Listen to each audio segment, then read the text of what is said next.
Tuhan sertamu.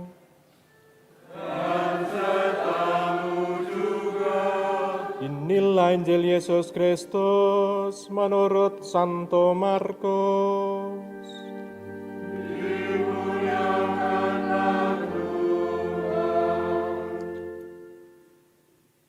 Pada hari pertama, hari raya roti tidak beragi, ketika orang menyembelih domba Paskah, murid-murid Yesus bertanya kepadanya, "Di manakah kau hendaki kami menyiapkan perjamuan Paskah?"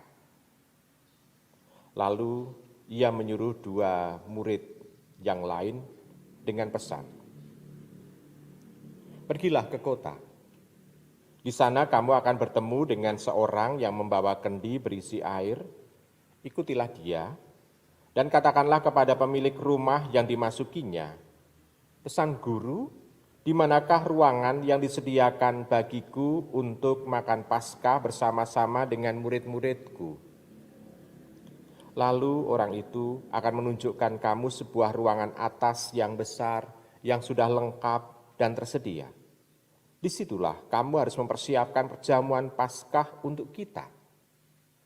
Maka berangkatlah kedua murid itu, dan setibanya di kota didapatinya mereka semua seperti yang dikatakan Yesus kepada mereka. Lalu mereka mempersiapkan Paskah. Dan ketika Yesus dan murid-muridnya sedang makan, Yesus mengambil roti, mengucap berkat, memecah-mecahkannya, lalu memberikannya kepada mereka dan berkata, "Ambillah, inilah tubuhku." Sesudah itu ia mengambil cawan, mengucap syukur, lalu memberikannya kepada mereka, dan mereka semuanya minum dari cawan itu, dan ia berkata kepada mereka, "Inilah darahku, darah perjanjian yang ditumpahkan bagi banyak orang. Aku berkata kepadamu, sesungguhnya aku tidak akan minum lagi hasil pokok anggur sampai pada hari aku meminumnya, yaitu yang baru dalam kerajaan Allah." Sesudah mereka menyanyikan nyanyian pujian, pergilah mereka ke Bukit Zaitun. Demikianlah Injil Tuhan.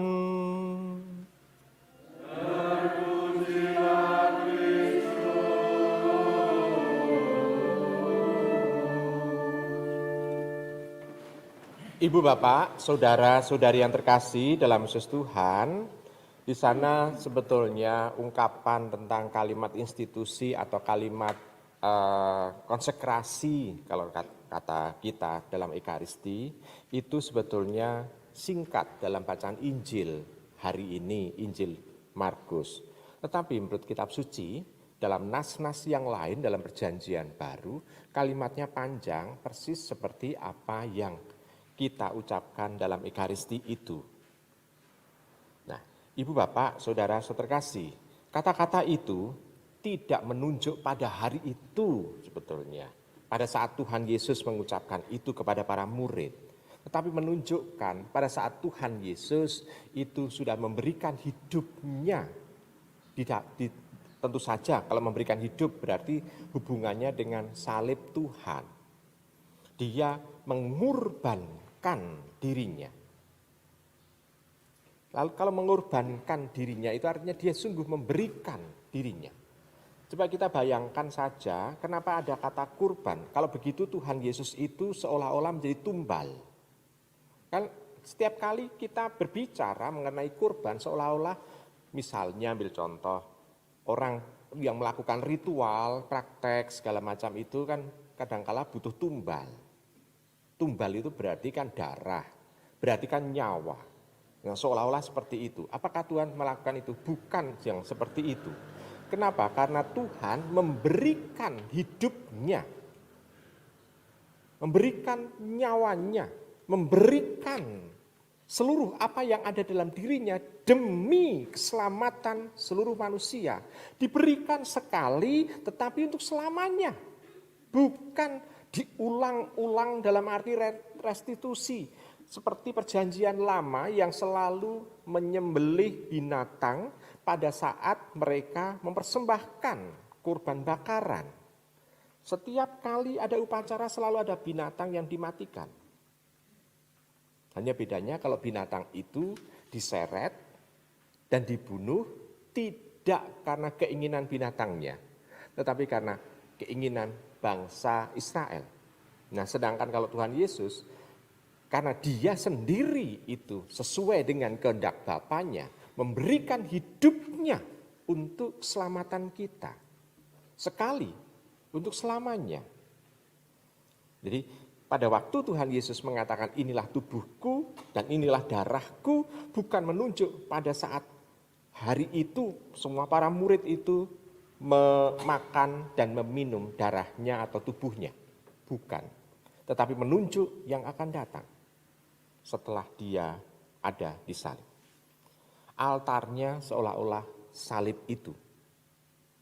Nah, Ibu, Bapak, Saudara, Saudara kasih, bagi diri kita sekarang ini sebetulnya mengingatkan bahwa pada saat kita menerima tubuh dan darah, menerima komuni suci, kita menerima Tuhan. Nah, tetapi sekarang kita bisa melihat situasi zaman sekarang. Memang ada orang yang mengalami kerinduan yang sangat-sangat besar. Karena dia menginginkan adanya ekaristi, ikut ekaristi dan ikut untuk menerima komuni suci. Tetapi zaman pandemi ini ada orang yang merasakan saya cukup ekaristi melalui TV. Atau melalui atau misa di tempat lain, yaitu Gereja Santo YouTube.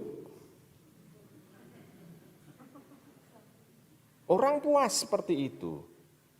Tetapi yang diterimanya apa? Yang diterima bukan tubuh Tuhan yang menyatu dengan tubuhnya. Kenapa? Karena Tuhan Yesus mau mengatakan bahwa pada saat orang itu menerima tubuhnya dan meminum darahnya, orang bersatu dengan dirinya secara real.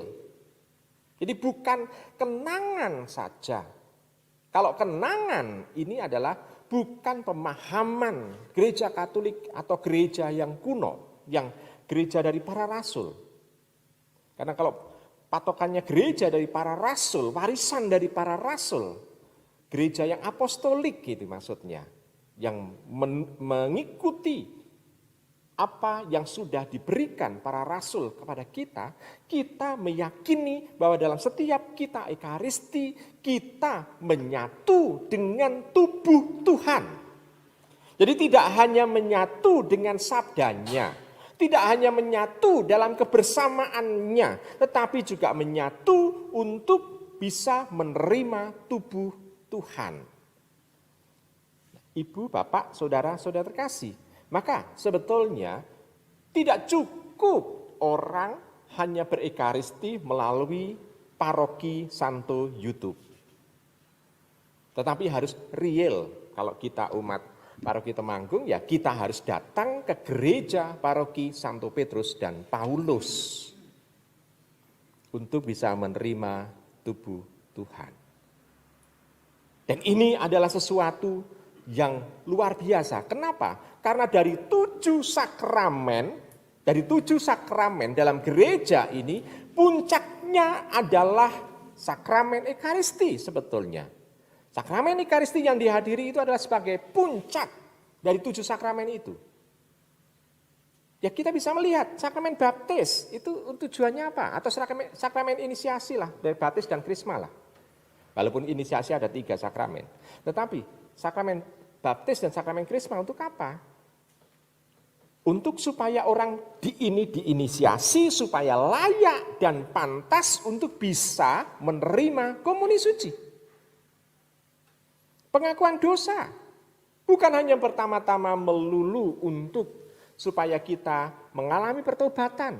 Tetapi supaya kita layak dan pantas untuk bisa menerima komuni suci.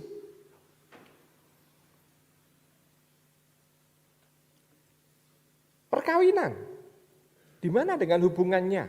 Ya supaya dalam perkawinan yang dilakukan itu nantinya mereka itu bisa melahirkan orang-orang yang layak dan pantas untuk memimpin ekaristi. Benarkah? Anake orang-orang Katolik diharapkan mampu untuk menjadi seorang imam, toh? Bener toh? Nggih toh? Nggih. Jadi jangan sampai ada orang-orang yang seperti nama saya menjadi seorang imam. Karena tanda bahwa apa? Tanda bahwa doa orang Katolik itu memang jos untuk mengatakan, Tuhan berikanlah banyak panggilan dalam gereja kami, tapi tolong jangan panggil anak saya. Sehingga Tuhan memanggil tetangganya orang Katolik mungkin. Ibu bapak, saudara terkasih. Lalu sakramen-sakramen yang lain juga ke sana arahnya.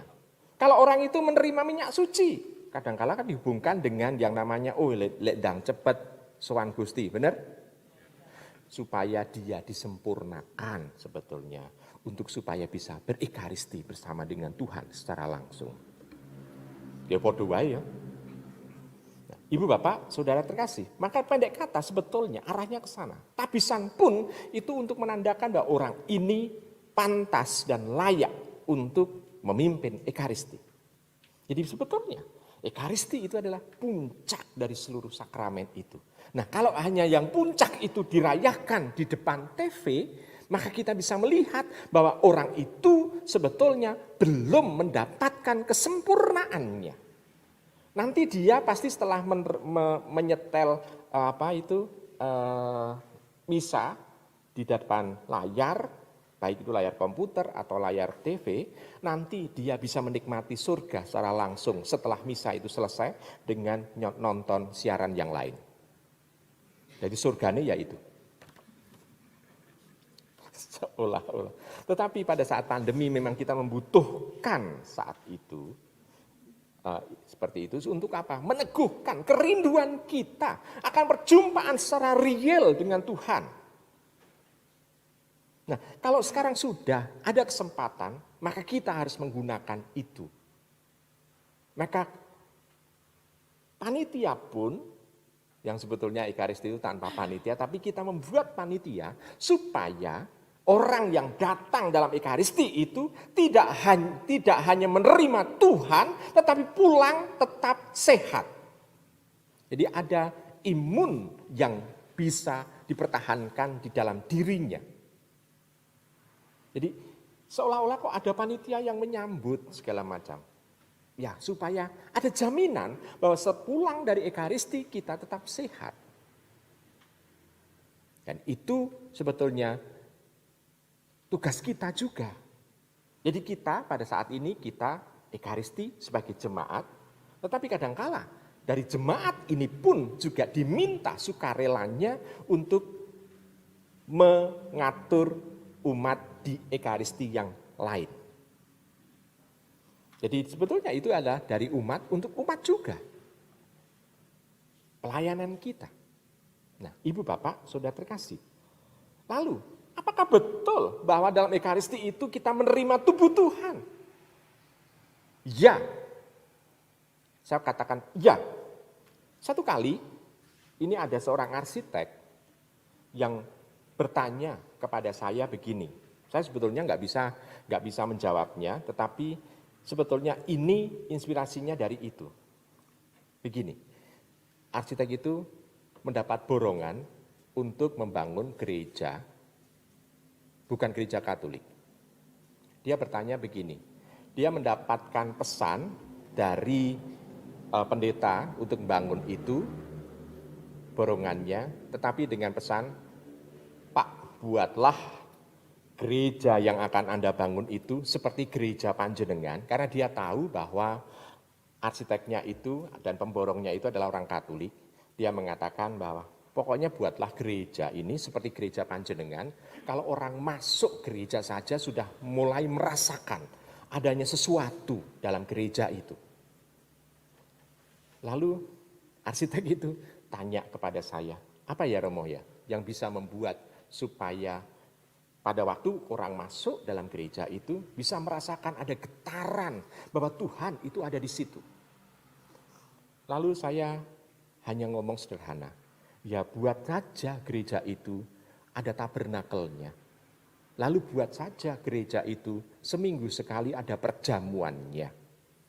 Sehingga orang bisa merasakan dan mengalami bahwa setiap kali masuk gereja, orang bisa merasakan bahwa Tuhan itu hadir.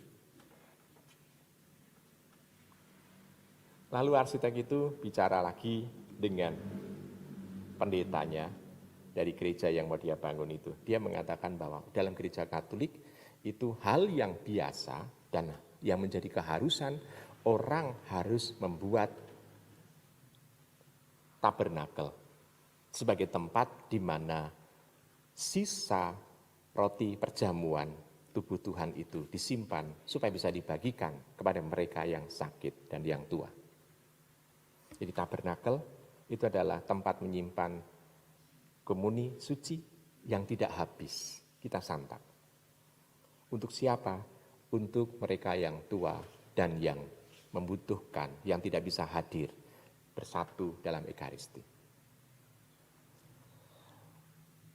Lalu pendeta itu tidak ngomong lagi ke pemborongnya, dan pemborongnya juga tidak ngomong lagi ke saya. Tapi dia bisa merasakan dan menjadi pengalaman iman bagi arsitek itu bahwa inilah yang membedakan orang masuk dalam gereja Katolik dengan gereja yang lain. Bahwa dalam gereja Katolik masih tersimpan sisa roti perjamuan yang yaitu adalah tubuh Tuhan sendiri. Ibu bapak, saudara-saudari yang terkasih dalam Yesus Tuhan. Itu. Lalu berikutnya, kalau ditanya apakah betul itu tubuh Tuhan? Ya. Jawabannya dari mana? Dari banyak peristiwa mukjizat Tuhan yang mengubah tubuh dan darah dari altar, di altar itu, dari roti dan anggur. Mukjizatnya tidak hanya sekali, 2 kali, tapi berkali-kali. Tidak hanya dalam periode abad 20 atau abad 21, tidak. Tapi dari abad-abad sebelumnya. Dan yang luar biasa, semenjak alat kedokteran itu ditemukan dan laboratorium itu menjadi komplit, orang mulai memeriksa hasil mukjizat itu, tubuh dan darah Tuhan. Nah, misalnya orang merasakan dan mengalami pada saat yang akhir-akhir ini kan baru dari abad yang kemarin, ya. Peneliti melihat bahwa yang menjadi tubuh itu bukan tubuh daging seperti ini, tetapi justru di sana tubuh Tuhan itu yang menjadi mukjizat itu diteliti itu dari jantung seseorang.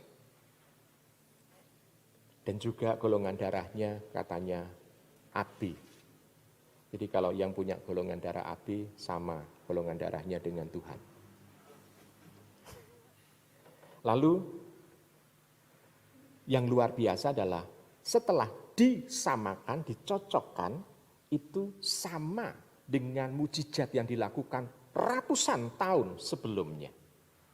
Dan itu juga dicocokkan lagi dengan mukjizat yang lain lagi, sama juga golongan darahnya dan jenisnya.